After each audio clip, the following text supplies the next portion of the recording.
Hello students, today we are going to discuss second chapter of Geography class 8 and the title of the chapter is Land, Soil, Water, Natural Vegetation and Wildlife Resources. So dear students, in this chapter we are going to discuss about the causes of depletion of these resources and how can we preserve these resources and what are the mistakes we are doing which is becoming the cause of the destruction of our land, water, soil and other resources. So let's start. In the very beginning of your chapter there is one story that is given, and in this story lives of two persons have been compared. Like there is one girl Mamba and one boy Peter. They live in different countries and they have different kind of resources, and how these resources are determining their ways of life. So Mamba lives in a village in Tanzania, and every day she goes for fetching water. She has to walk long distances and she helps her mother in household work also. She takes care of her goats with her brothers, and they have one rocky piece of land, and her father works hard on this piece of land. Even after that work hard, he is not able to grow maize and beans in sufficient quality on that piece of land. So she is living a very hard life. Then we have Peter. He is living in New Zealand, and he is living in a sheep rearing region where people have this occupation of having so many sheep, and then they cut their wool and sell it and have enough profits. So he goes to school also, and his family has one wool processing factory. When he returns from school, he watches his uncle taking care of sheep. Shipyard is situated in a grassy plain, and there are hills at far distance that also gives a good scenery, good look, and they have latest technology to use in managing their things. They also grow vegetables with organic farming. Organic farming is that you, without using any kind of harmful chemicals, when you grow crops, that is known as organic farming. So this way we can see that Peter is living a very modern and advanced life. Mamba is living a very rural type of life. So why their lifestyle is different? This is because of the quality of land, soil, water, natural vegetation and animals, and uses of technology. Like these things are available with them in different quantity and different quality. That's why they have different type of way of life. So as we all know that availability of resources is different at different places. It's not like that same resources are available in Haryana and then you will find the same resources in Kerala or some other country. So every place has different resources available. So let us discuss first of all about land. Land is the most important resource, and 30% of total surface of earth is land surface, and rest 70% is water. And even from this 30%, all the parts of this land are not habitable, means people are not living in all the parts of the land. This population is not equally distributed. At some places you will find very thickly populated areas, and in some places you will find very less population. So why this difference is there in the population in different areas? That is because of what kind of land it is, what kind of topography. Topography means what kind of surface is it? Is it mountain, is it desert, or it is a plain area, or it is a river valley? So that also determines what kind of population will be there. If plains are there, so these are always thickly populated because we can grow crops, food is available in plenty. In desert, so you can imagine, so there is nothing, so how population can settle there? Population cannot settle on steep slopes as well. Steep slopes means like mountains are there and this is steep slope, straight slope. Okay, so humans cannot make their houses on steep slopes also. So these are also very less populated. Low lying areas where water gets collected, so population will not be found there also in great number. They, because everybody wants a safe place to live in. In deserts also you will not find. If there are thick forest, there also you will find very less population. So these areas which I have mentioned, these are sparsely populated, either sparsely populated or uninhabited.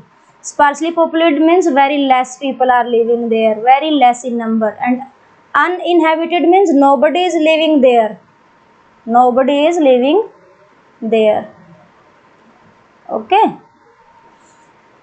Plain and river valleys are densely populated. The reason everybody knows, because of the fertility of this region. You can establish industries also because raw material is available, so people get work, people get food. So you find so much population in plains and river valleys. Land use. First of all, you should know what is land use. Very simple definition. Land use means using land for different purposes such as forestry, mining, agriculture, houses, or making industries, etc. So if we are using land for such productive purposes, that is known as land use. So if I ask you how Mamba and Peter's family are living, so after you have heard the story from me, you can tell very easily. You can now conclude that land use is determined by topography, soil, minerals, and availability of water. Means what if any land is available, how you will use it, what will define it, what kind of topography it is, that also will determine its use. What kind of soil is available here, if very fertile soil is there, so surely you can grow crops on it. If so many minerals are there, then you can do mining on the same land and you can extract minerals and you can sell it and earn lot of profit. Or how much water is available, that also defines the use of the land, because if land is fertile and no water is there for irrigation, then you cannot grow crops over it. So availability of water also decides how the land will be used. Population and technology also determine. Suppose all the population is illiterate and there are so many minerals available in this region, they even don't know these are useful or we can sell these things and we can earn money, so they will not be able to use those minerals. So population also determines. And technology, if they are well educated but they don't have technology to utilize the resources available, then also the uses of land will be affected. Okay, so let's move ahead. Classification of land on the basis of ownership. Then we can define land as two types. One is private land, as it is clear from the name. This type of land is owned by individuals. One person is owner of that type of land or one family is owner. And another type of land is community land. In community land, this land is owned by all the people of community, like such grasslands are lying in the villages. They belong to each and everyone equally. So such type of land is known as community land. In cities you can find community centers also, which are used by people commonly. So this community land can be used for the purpose of fodder, like you can graze your animals here. If some trees are there, so everybody can take these fruits from these trees. Nuts can be taken if these are available, or medicinal herbs are there, so anybody can use these hubs, because these are available on community land, and community land belongs to each and everyone equally. This community land is also known as common property, because it is common property of everybody, so it's known as common property resources. Demand is increasing but land is limited. How can you define this? Land, suppose we have 30% area of land. This land, suppose one person has 10 acres of land, 10 acres. Then he has two sons, then it will become 5 acres each.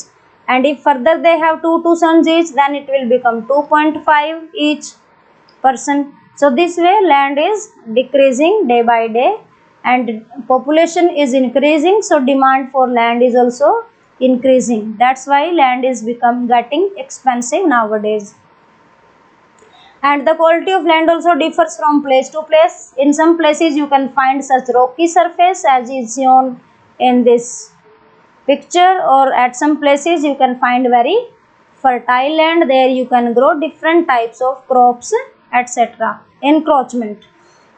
What is encroachment? Dear students, encroachment is a process through which people illegally claim a piece of public land, community land.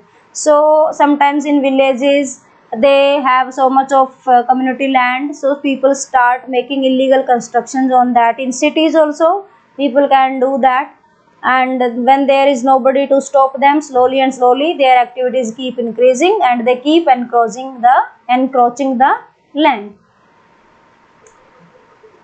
So rural areas, they need so much of land for expansion of agriculture. For that purpose, whatever land earlier was like community land, or there were so many trees on that land, so that can be now used for agriculture. Today the vast changes in land use pattern can be seen.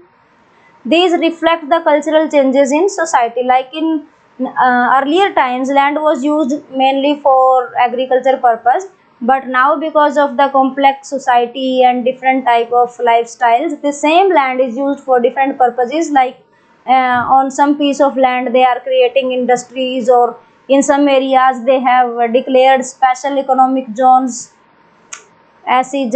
There also they are promoting establishment of industries. So now land use pattern are changing in modern times. So because of these patterns are getting changed, there are threats to environment. We can see land is getting degraded, means the quality of land is decreasing, reducing. You can see landslides are taking place in hilly areas. Soil erosion is also faced, and desertification is also one of the problems which we are facing today. Okay, in degradation the quality of land decreases. In landslides, some piece of land, like these are hills or mountains, from here huge piece of this hill will fall down, so this is landslide, means a huge slide from the land will be displaced due to some reason. Soil erosion, that fertile soil gets eroded, it runs with the moving water, so the fertility of land is decreased. So soil erosion is also not good for us. Desertification means deserts are increasing day by day, so that is also a threat to the environment. So how can we conserve land resources? Growing demand of present lifestyle has destroyed forest cover, because we are making so many industries, cutting the trees, and we rarely think about its negative impact on our lives in future. So now this arable land also getting decreased day by day. Arable land means land which is suitable for cultivation, so that is also decreasing day by day. Because of our human activities only, land is getting soil is getting eroded, and we find very less.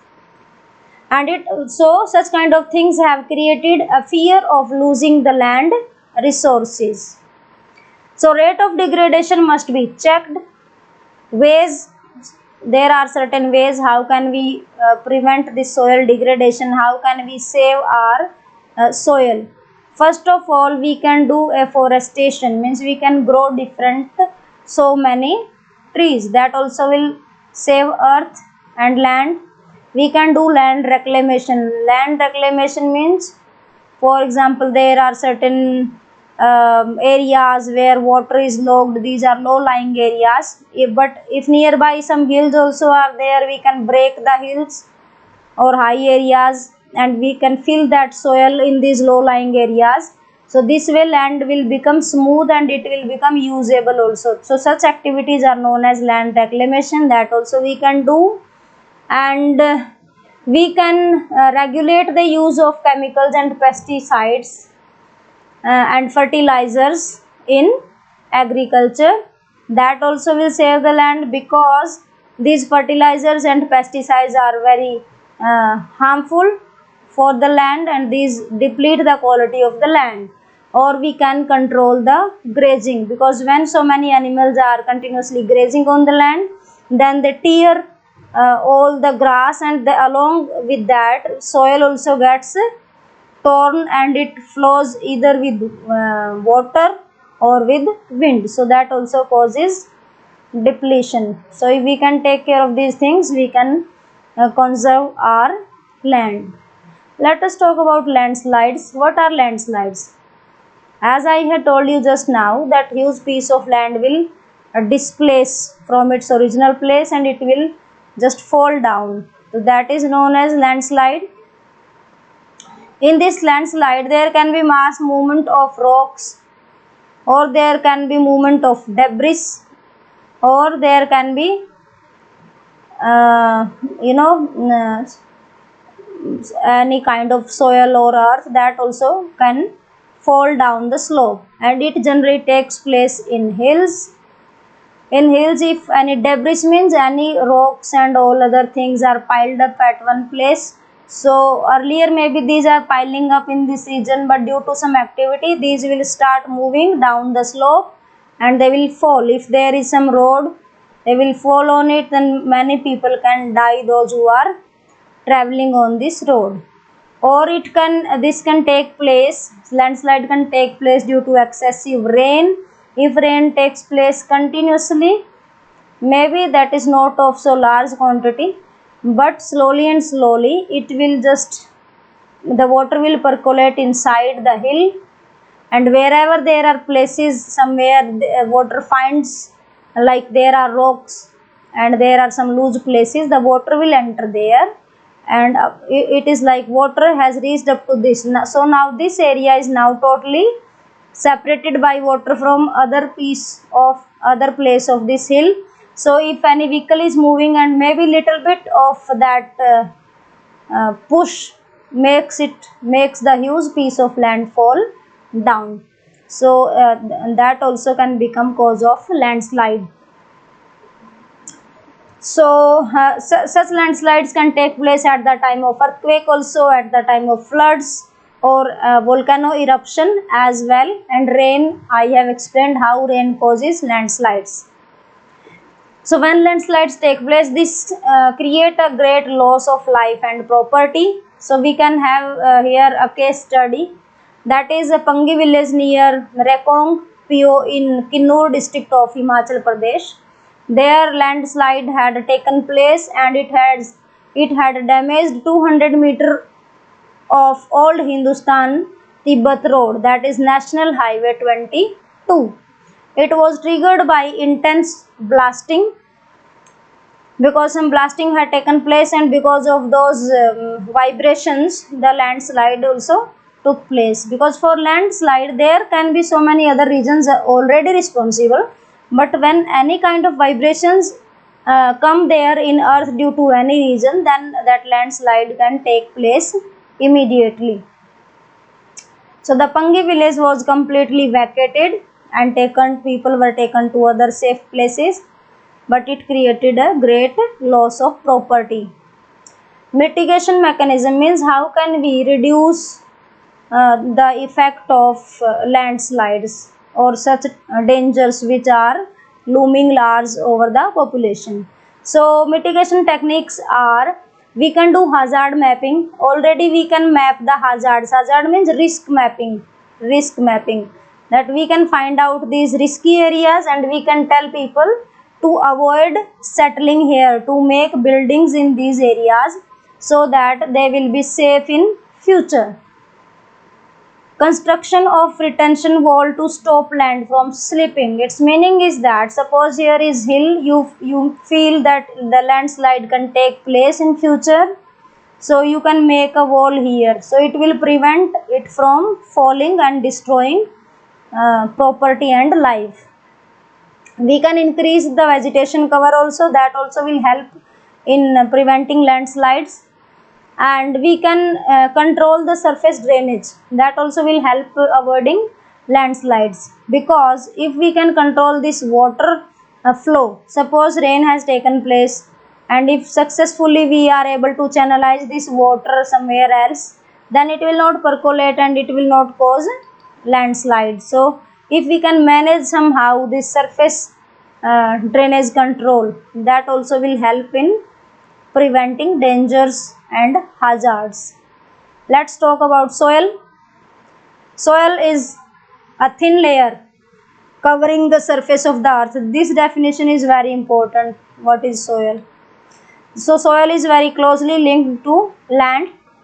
Landforms determine the type of soil. What kind of soil will be there, that depends on the what kind of landform it is.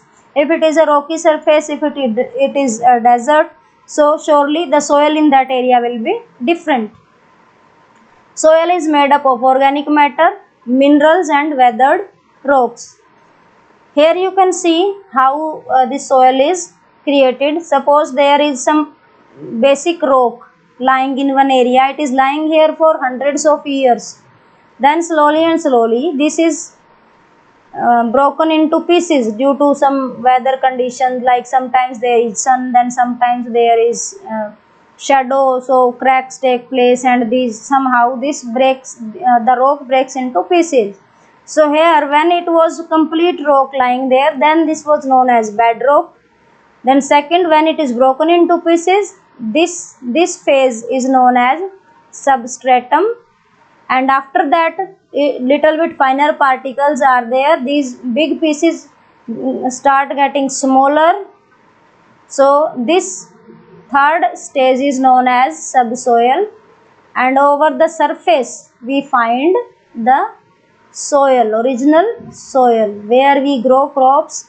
In this soil we have organic matter, we have humus, means like on the surface there are some trees or some insects or some animals, so in hundreds of years some leaves fall from the trees, they also mix up with the soil, so that is known as organic matter.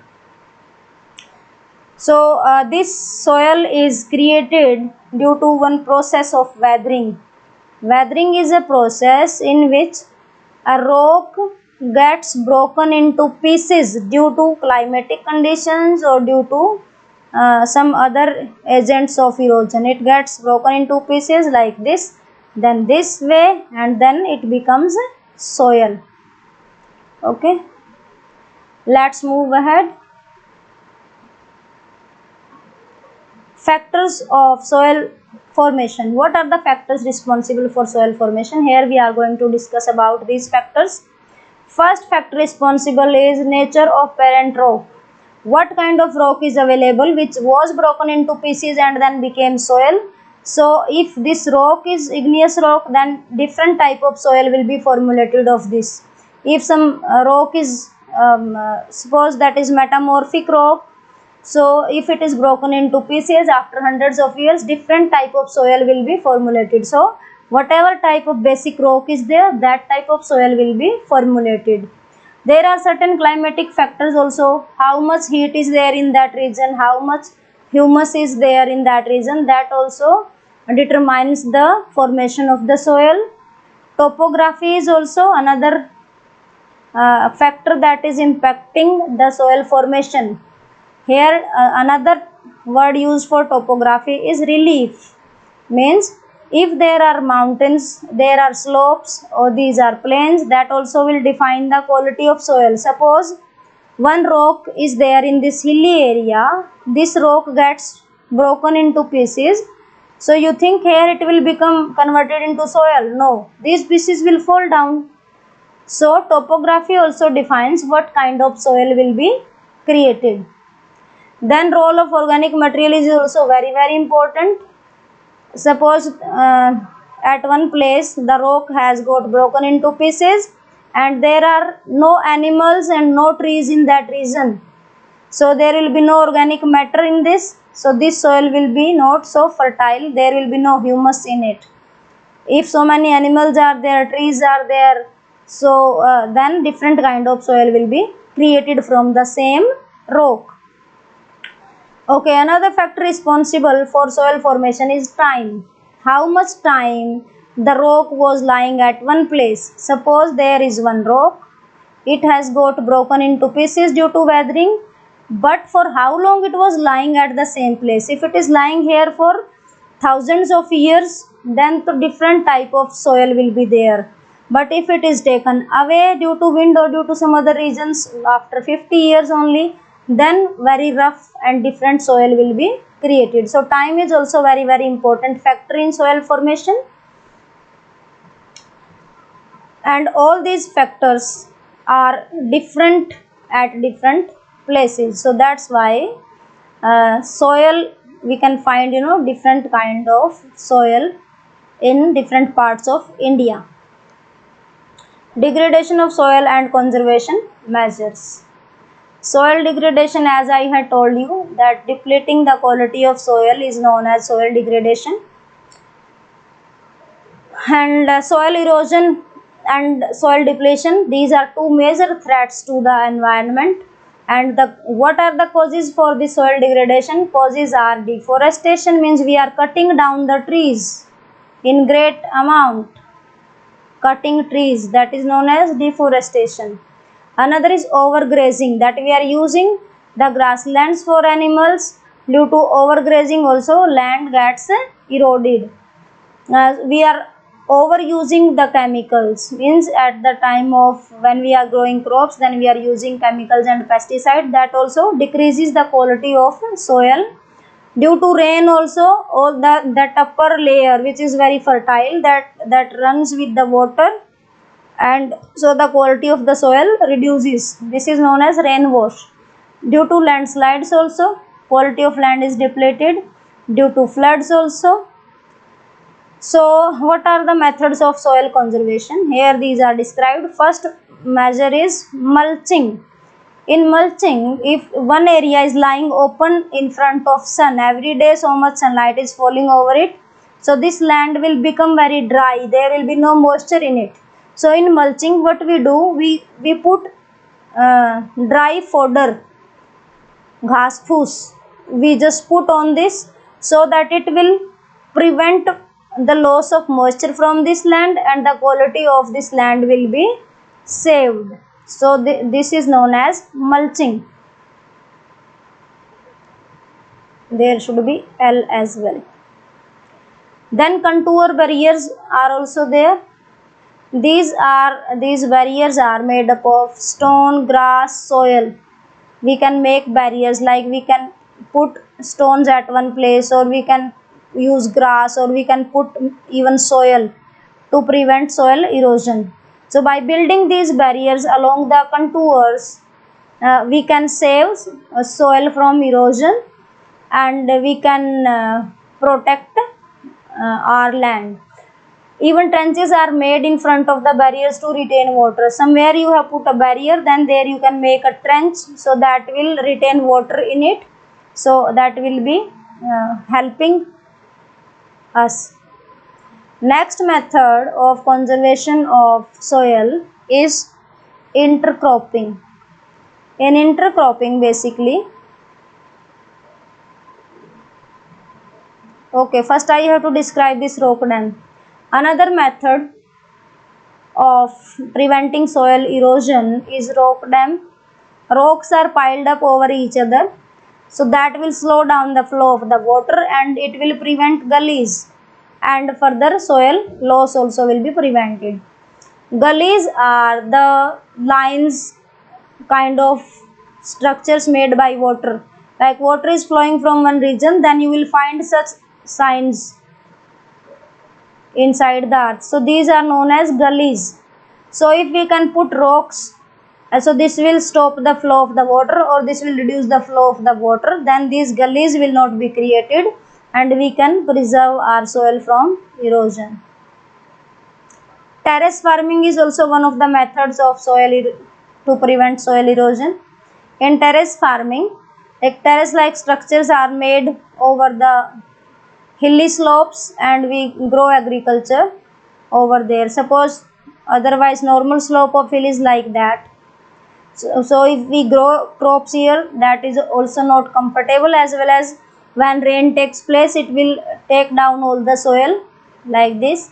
So we can make terrace like structures on the hills, like then here we grow crops. So this will prevent running the soil with water, because when rain takes place, it's the water will flow here then down, so it will create like some check over the flow of the water, and that will preserve the soil. So this type of agriculture is known as terrace farming. This is done to prevent soil erosion. Intercropping. Intercropping means that we are growing different crops in alternate rows. Suppose there is 1 acre of land. In that, first we have grown one line of wheat, then cotton, wheat, cotton, wheat, cotton. So different wheat, cotton. In alternate rows we are growing different crops. So this is known as intercropping, and this also helps in preventing soil erosion. Because suppose when we have to harvest wheat, we have harvested all the rows of wheat, then there are cotton plants, so they are giving strength to the soil. So that way we will not find the field open to the sunlight, and this way we will be able to preserve the soil. Contour plowing. Here this contour plowing is like, we are plowing the field parallel to the contours of a hill slope. Suppose this is your hill, so as per its slope only, if you are simply plowing it this way, so you yourself are making signs that when rain will take place, so that water will flow from these lines which you are doing with the plow to grow your crops. So it will help in taking the soil also along with the water. So this is very dangerous.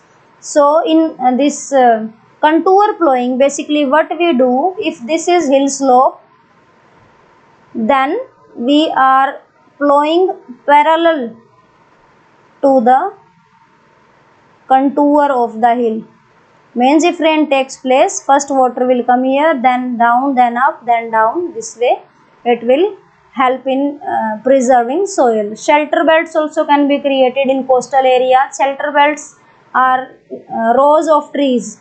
These are planted, so this can prevent the wind flow, and then this way soil will not be eroded by the wind. So it will prevent wind erosion. Okay, there is one activity given in your book that you can take 2 trays. In one tray, in both the trays you will make some holes, and after that you will put some sand over both the trays. On one you will grow wheat, another you will live like that only. After some time, when wheat is grown in this one tray, then you will pour water in both the trays. Then you will notice how much sand has gone down, and here where you had grown wheat, very less sand will go with water. So this is just to show you that if you are growing plants on the land, it helps in preventing soil erosion. So we should grow trees if we want to prevent soil erosion. Okay, let's see next. Water is also very important resource for us, and this is a renewable resource which can be renewed. That is known as renewable resource, means it can be found in future as well. It is very less likely to disappear from the earth. So 3/4 of the surface of the earth is water, and because of this reason only earth is known as water planet, because so much of water is available on earth.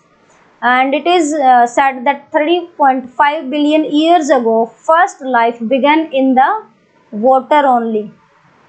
And ocean water is saline, so we cannot consume it, not able to be used, so it is not fit for consumption. Only fresh water we can consume, and that fresh water is 2.7%. But if you further see, only 1% of this total water is reachable, means maybe 2.7% is fresh water, we can use it.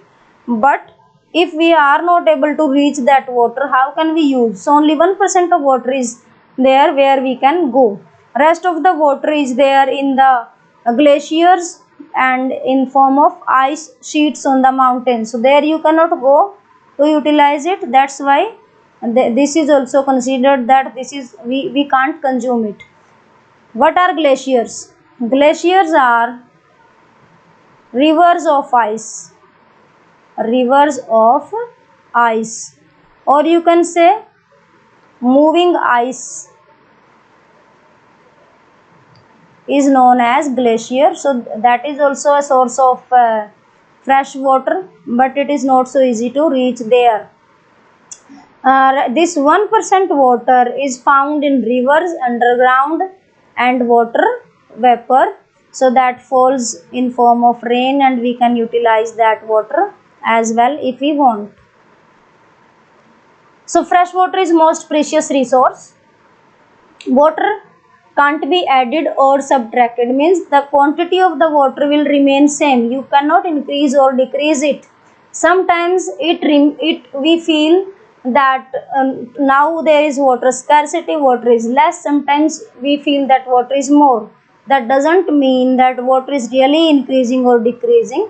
This is only because of the availability. Sometimes water is less available, sometimes it is more available, so then we say that water, this time so much water is there, but in reality water quantity remains same.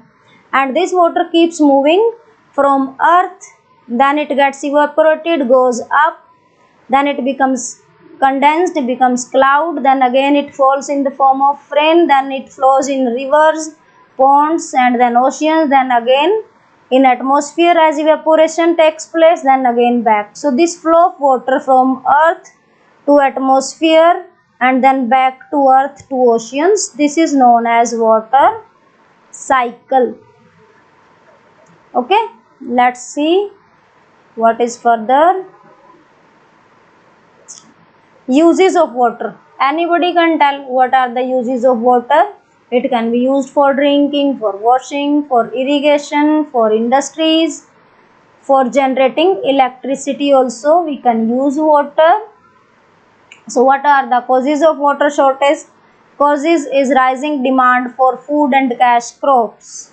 For crops we need a lot of water for irrigation, and because now we need so many crops, so water is also required. Because of this we are feeling water shortage.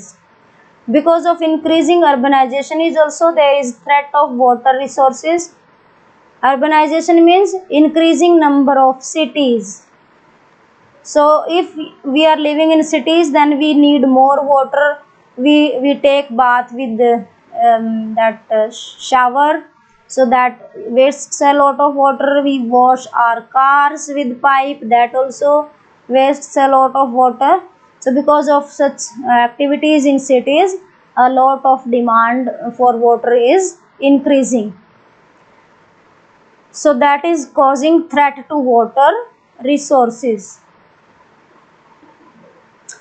problem of water availability in different parts of the world. Here in this paragraph in your book, it is mentioned that in so many regions in the world, like most of African continent or West Asian countries, South Asian countries, or parts of Western USA and Northwest Mexico, parts of South America and entire Australia, they are facing water scarcity. And this water scarcity is because of the seasonal variation in annual precipitation. Its meaning is that here precipitation means rainfall. Annual means yearly. So every year this rainfall, sometimes it is more or sometimes it is less. So because of this rainfall also we can see the variation in the availability of water.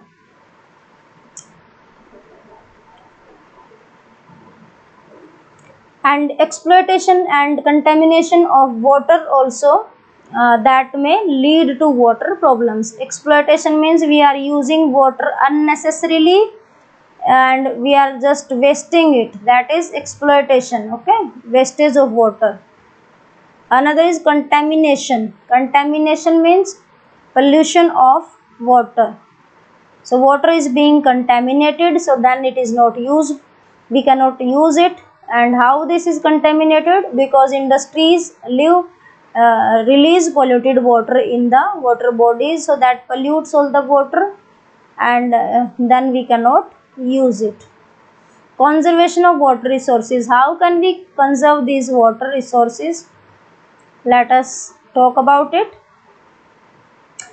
If we can treat the water before releasing this to the water bodies, like in previous slide you had seen photograph that one big pipe from one industry was releasing water in the ocean. So if we can treat that water, we can reduce the chemical level, harmful chemical level from that, then we can preserve water. Okay, so this is one method. Treatment of water is one method of preventing wastage of water. Another is transplanting trees. That is also one of the methods to preserve water resources, because trees help in bringing the rain. So if we can do water harvesting, that is also one of the methods of conserving water. In water harvesting, rain water is collected, like there are houses. So at the time of rain, water falls here on the roof, that water is collected with the help of pipes. This is taken to a pond or any lake or anywhere. So then water is collected here. This water can be used in future at the time of water scarcity. So this is known as rainwater harvesting. This is also one of the methods of conserving water resources. These canals also should be properly lined. Means if we are digging canals for irrigation purpose, we should take care that their wall should not leak the water. So this leakage should be prevented, so we can save water from getting wasted. And next method of water conservation is drip and trickle irrigation. Drip and trickle irrigation, that if we are irrigating crops like this, so very less water is required. This is one example of trickle and drip irrigation. Okay, so this also we can use and that will help saving water. Natural vegetation and wildlife. In natural vegetation, what is natural vegetation basically? The trees and plants which grow in nature without any kind of human aid, that is known as natural vegetation. Wildlife is all the animals, they are part of wildlife. So here is one short story given, that there is one exhibition and it is showing so many things, like jute bag is there, cane and bamboo articles are there. This chair is called cane chair, this type of chairs. Okay, these are made up of bamboo. Then there is silk scarf also in that.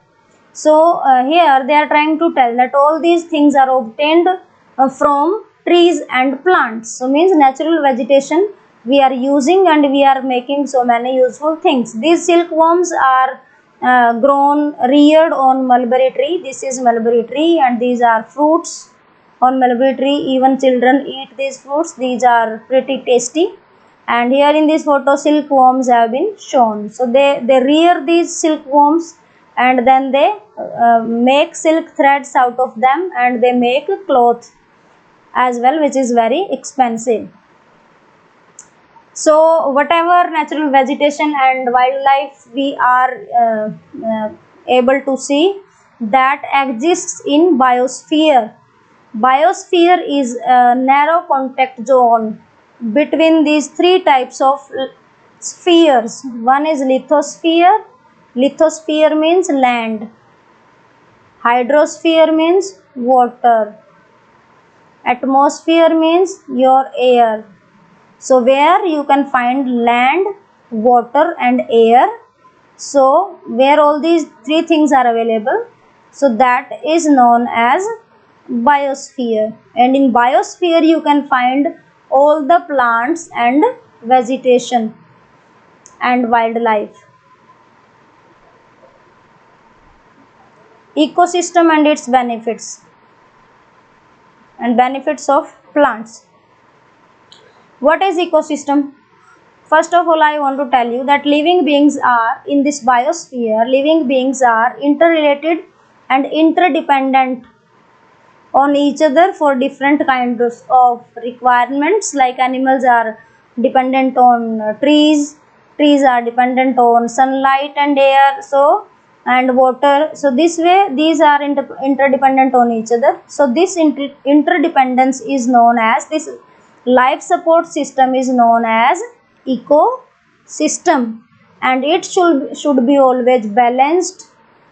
Balanced ecosystem is good for us. If we can't maintain its balance, then it will be very harmful for us. It will be a threat to life. So here it is mentioned that plants provide us many things like timber. Timber is wood. Shade, shadow also they give us oxygen. They protect soil from erosion. These plants can be used as shelter belts, which we have discussed. They give us fruits, they give us nuts, they give us latex. Latex is this kind of substance which is shown in the photograph. So it is collected like this and then utilized for different purposes. Turpentine oil, this also we get from trees. It is taken from pine tree. It is extracted from pine tree and this is very useful. It has some medicinal value. Gum also we get from the trees and paper also is made up of the trees. So trees are so useful to us. We should always take care to preserve and save these trees from getting destroyed. What are benefits of wildlife? There are so many benefits of wildlife. There is no question about it. We get milk from animals, we get meat, we get hide. Hide means skin. Animal skin is known as hide. We get wool from animals like from sheep. We can get even fur from animals. We get honey also, and some of the birds like vulture, these act like scavengers. Scavenger is that which acts like cleaning of the atmosphere by decomposing the dead bodies. So vultures, they generally eat the dead bodies of animals and this way they help in decomposing their dead bodies and prevent atmosphere from its stinky smell. All animals help us in maintaining balance in ecosystem. So each and every animal is important. We should not even think like, if suppose you can see snakes, we feel that these are so horrible, we are so afraid of snakes. What is their use in atmosphere? And if we kill all the snakes, how it will harm us? Basically here I want to tell you that these snakes, they eat mouse, and if we kill all the snakes, then there will be so many a mouse on planet Earth, then these will destroy all the crops and then we will not get food to eat. Moreover, other use of snake, here I want to tell you that this in photograph, this is the dead skin of snake, and snake generally removes it from its body, and then we humans just pick it up, and it also has medicinal value. People even use this to make medicines for the eyes when there are certain problems in eyes. Distribution of natural vegetation, here distribution means how many trees are grown in which area and what types of trees are grown, so that is known as distribution, spread of natural vegetation. So how this spread of vegetation takes place?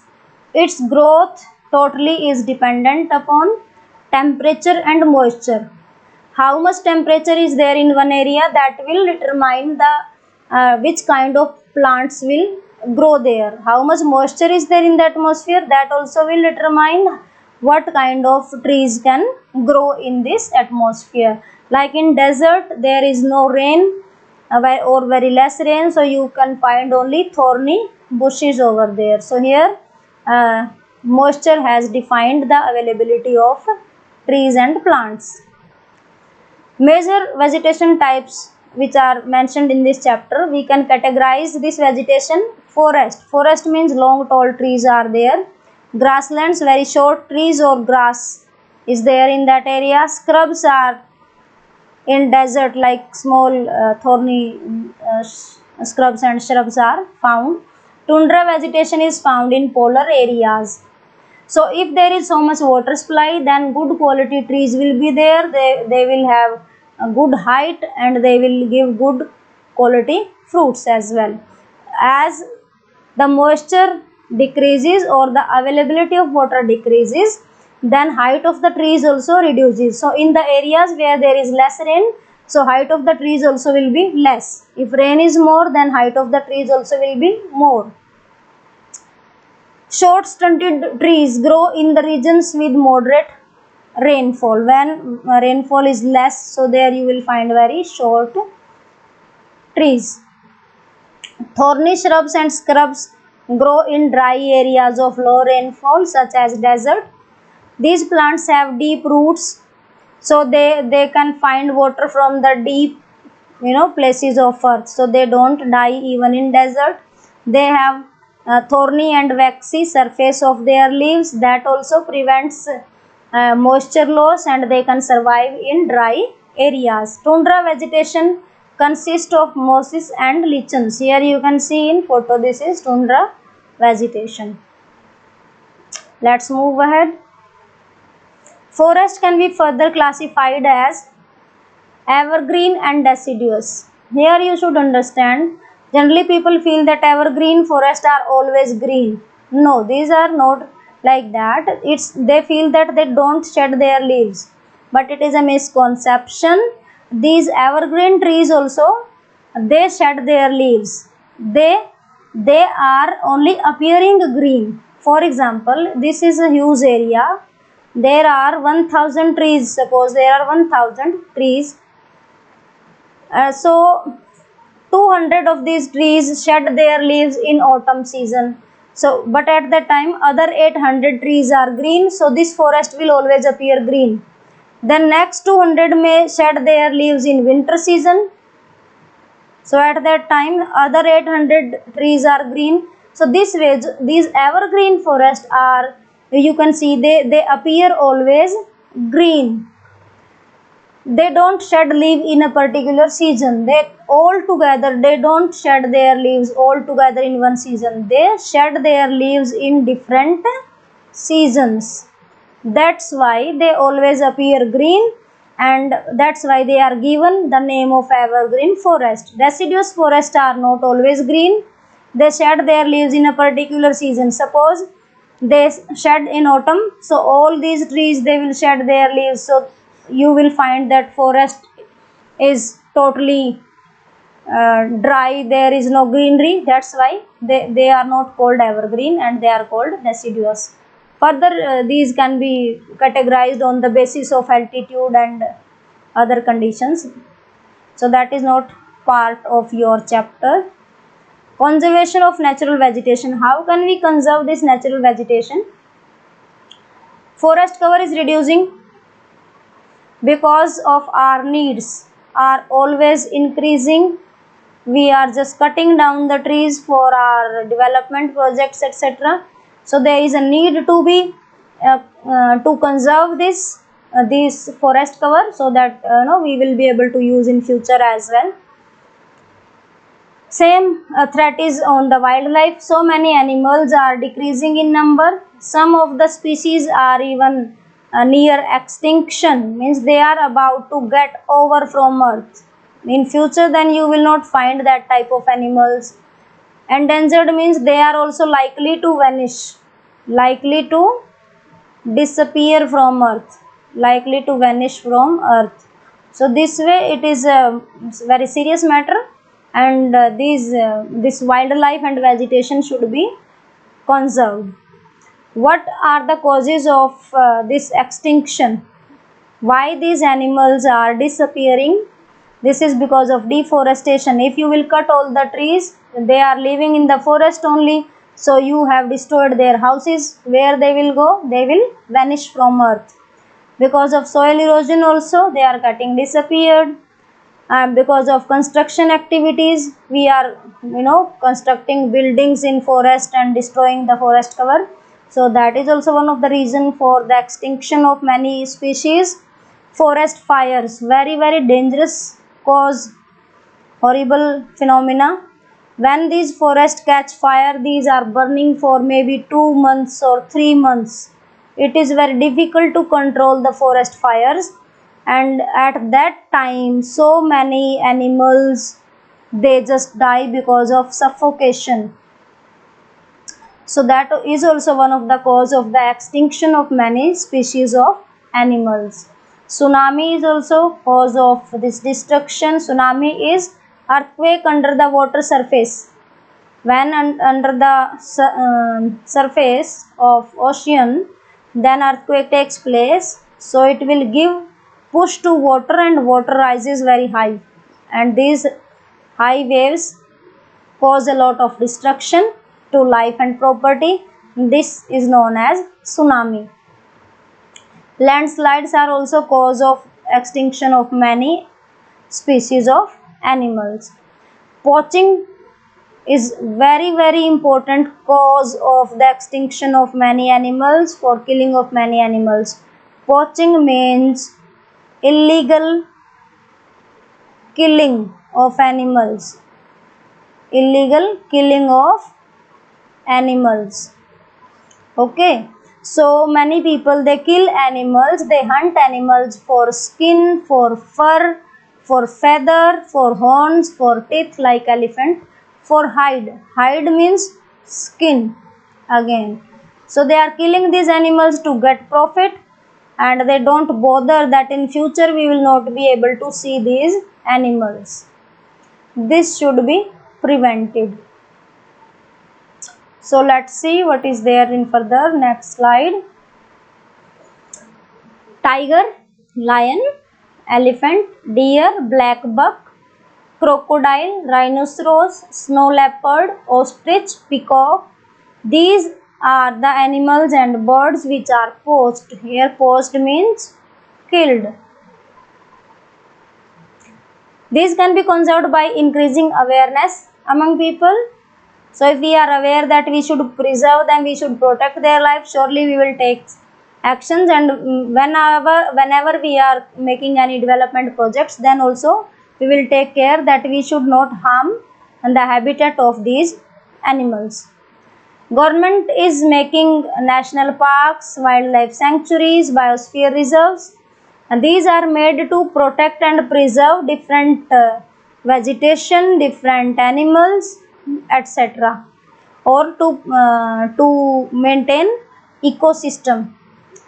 So this is also one of the way of preserving wildlife and vegetation. Then next is government is working on the conservation of creeks, lakes and wetlands. There should be balance in ecosystem, then only we can survive happily over here. Human activities disturb natural habitat because we are generally prone to such activities which we feel will benefit us, and we never take care for that. We have to take actions to preserve wildlife and vegetation. Another method of creating awareness is social forestry and Van Mahotsav. So when we celebrate these things, then also it creates awareness, and it will help in preserving wildlife and vegetation. Students should be encouraged for bird watch and to visit nature camps. That also will make them aware about the importance of nature, and in future, because they are the future of the nation, then they will be making any development projects, they will take care that they should not destroy wildlife and vegetation. Government has in different countries, government has passed the laws to protect these animals. In India also, killing of lions, tigers, deers, great Indian bustard, this is great Indian bustard, and peacocks. So you cannot kill these birds and animals in India. If you are found killing these animals, then you can be punished by the constitution. Let us see next. In the end, it was mentioned basically, so I have just taken from there only. An international convention known as CITES. It has listed several species of birds and animals with, and if the name of any of those birds and animals is in this list, so people cannot do trade, so that trade is prohibited. So as per CITES, the full form of CITES is the Convention on International Trade in Endangered Species. As per this, 28,000 species of plants are protected, means you cannot do trade in these plants and plant products because these are declared protected by CITES. 5,000 species of animals are declared by it as protected. So you cannot kill those animals, you cannot sell the skin of these animals, or you cannot do any trade related to these animals. Okay, so that was your chapter. Hope you have understood. Further, here I have just mentioned how you can play the activities which I create on educandy.com. These activities you will find in the description of my YouTube video. For how you will reach that description, that I am going to tell you here. Suppose you are watching my video on YouTube like this kind of screen will appear before you. So at the right corner at the bottom you will find this kind of sign. You will click on this. When you will click on this, then this will appear before you. Below the video, under the video, these links will open. If you will click suppose this link, then the activity will open before you like this, and play is written there. You don't have to fill any activity code over here. You simply click on this play button. When you will click once, then it will again ask you to click once more on play. When you click, then activity will start. Here is your activity. It is like a game.